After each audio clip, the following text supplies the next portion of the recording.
नाम है और आज हम बात करेंगे लिकोरिया के बारे में। लिकोरिया क्या होता है, इसकी कौन कौन सी एग्जाम है और कब इस बात की जरूरत है कि आपको डॉक्टर्स के चेक करवाना चाहिए और इसका प्रॉपर इलाज करना चाहिए। सबसे पहले जो लिकोरिया है वो एक डिस्चार्ज है जो वजाइना से होता है और ये दो किस्म का होता है, एक नॉर्मल या फिजियोलॉजिकल डिस्चार्ज और दूसरा जो है कोई भी पैथोलॉजिकल जो कि किसी बीमारी की वजह से है।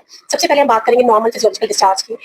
सब औरतों के अंदर चाहे वो मैरिड है या अनमैरिड है जिनका 28 दिन का साइकिल होता है, उनके अंदर 12 से 18वें दिन तक जो है नॉर्मली वजाइना से एक खास किस्म का डिस्चार्ज होता है जिसका आमतौर पर कोई कलर नहीं होता, कोई स्मेल नहीं होती, उसके साथ कोई खारिश नहीं होती। तो ये जो डिस्चार्ज है ये नॉर्मल है, ठीक है। ये सब मैरिड और अनमैरिड लड़कियों में होता है। ये इस बात को इंडिकेट करता है कि ओवुलेशन हो रही है या अंडा रिलीज हो रहा है। जैसे ही अंडा रिलीज होता है तो कुछ हार्मोन्स हैं वो बॉडी में ऊपर नीचे होते हैं जिसकी वजह से ये डिस्चार्ज होता है। तो इसके लिए कोई परेशानी की बात नहीं है। और दूसरा इसी तरह से प्रेगनेंसी के अंदर जबकि बहुत से हार्मोन्स ऊपर नीचे हो रहे होते हैं तो उस वक्त भी कुछ औरतों के अंदर डिस्चार्ज वजाइनल डिस्चार्ज की अमाउंट थोड़ी सी बढ़ जाती है। उनको थोड़ा सा फील होता है कि डिस्चार्ज ज्यादा हो रहा है या लिकोरिया ज्यादा हो रहा है।